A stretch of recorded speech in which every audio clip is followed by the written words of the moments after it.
Lanny Davis, former White House counsel under President Clinton and a longtime political commentator, is out with a new book. It's called Finding the Third Way: Lessons in the Politics of Civility from My Journey Through History. This book comes out in January in time for the start of the 2026 midterms. And Mr. Davis is joining us this morning. We appreciate you being here. Thank So, you. Good to see you, first of Lanny. all, what does the third way mean exactly, and how does it apply to what's going on in today's political world? Well, the quickest way to explain it is remember 8 years of Bill Clinton.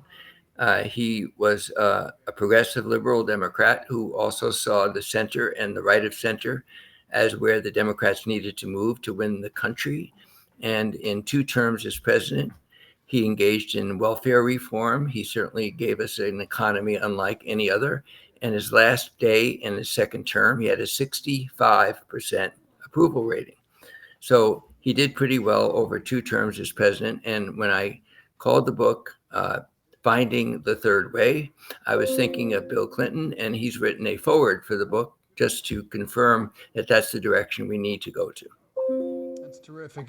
Triangulation, of course, famous. But we're in different times, aren't we, Lanny? I mean, look at New York City. Sure. Zoran Mamdani is dominating the polls there. The energy seems to be with the AOC Bernie Sanders wing. If you look here in New Jersey, there's a very moderate candidate for governor, and those polls continue to tighten.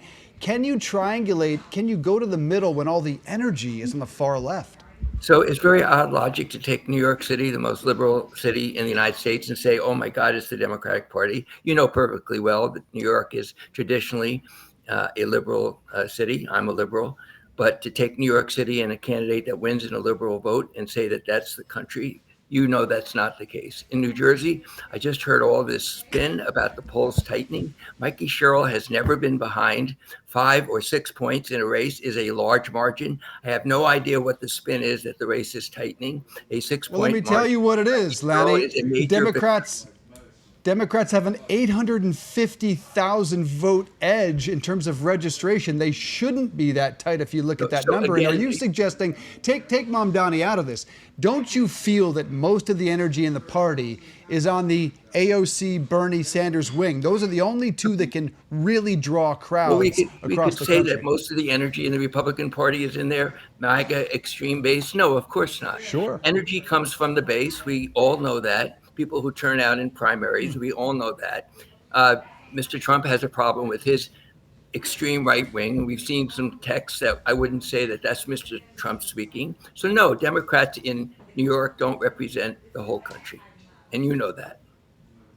So you've worked, as we know, with both Democrats and Republicans, from Bill Clinton to George Bush. Right.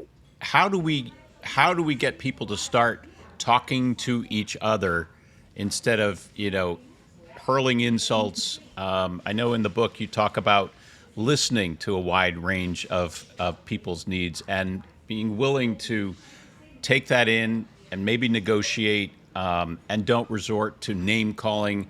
But that's exactly what we're seeing going on right now. How do we turn that around? And thank you. That's the thesis of my book. And I happen to be a member of the card-carrying member of the liberal Democratic base, been all my life a liberal. But I also recognize that we have moderates and conservatives in our party, in our country. And I do realize that the Democratic Party in every process comes out of a primary, probably to the left of an electorate, and then has to remember the center where the votes are. Same thing on the Republican side regarding chasing its right-wing base. Then there's a shift back to the center. So the key here is the listening, as you just said, respecting Trump voters, not always respecting Mr. Trump's positions, but respecting his voters and talking to his moderate voters, just as Republicans have to talk to us moderate and liberal Democrats. That's a really good point Lanny makes, because I call it the Katie Porter question now, because everyone should know how to answer.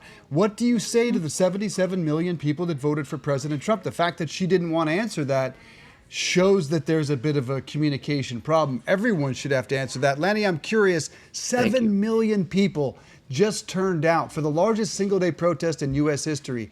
How did Democrats seize on that kind of energy? Well, the one thing that we sometimes do wrong as Democrats is to disrespect voters. My law school friend when she ran for president, I think unfairly was attacked for using the word deplorables. She was describing people's positions, not people, but she was attacked for describing Mr. Trump's voters as deplorables, which I don't think she did. But nevertheless, it's a lesson to be learned. We have to respect voters. And I would think Mr. Trump would respect half of the country that didn't vote for him. But we need to learn to listen to voters and respect them, if not the candidates they're supporting. And that's my advice to Democrats. We can learn to disagree agreeably with people who voted for Mr. Trump. I have lots of friends who voted for Mr. Trump, and we have disagreements, but they're respectful. And that's my advice to the Democratic Party, to reclaim many voters that voted for Mr. Trump because they didn't feel that we were listening to them. And that's what we need to do. Lanny Davis, thanks so much for joining us, and we Thanks look for forward having to reading your book. I got to get one more question. I didn't I know you were could going see to. I he's would not talk to finished. Lanny for all 3 hours of the morning. So, Lanny, I got to ask you one more question Thanks, because guys. you were the former counsel to President Clinton. What is your reaction to this story where President Trump is demanding $230 million from his own DOJ? The Deputy Attorney General is his former personal attorney. I wanted to ask the lawyer in you what you make of this New York Times report.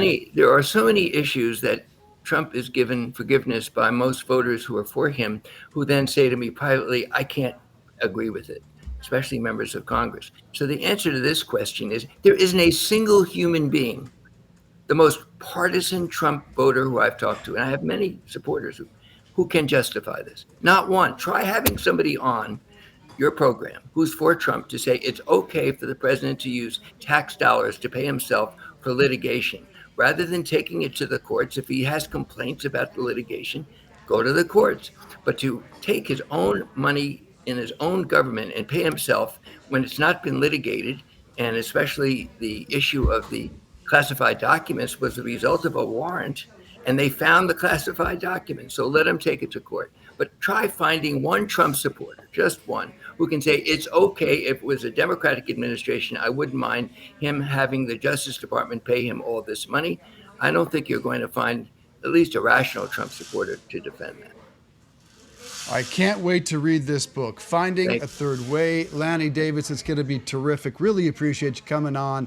Come Thanks back for having me. anytime. Love to have you. Love his voice right now. We just don't have moderates left. That's part of the problem as well. Right. Moderates on the left and the right have been purged from Congress, and that continues to accelerate. So both parties appear to be moving to the margins. Yeah, definitely. It was great to hear his point Yeah, of view, it's and, great. and Really great. hopefully people will take something away from his book in terms of how we get people to start talking to each other instead of, belittling each other. I hope he's right. I Yeah. hope triangulation and going to the center is the way moving forward.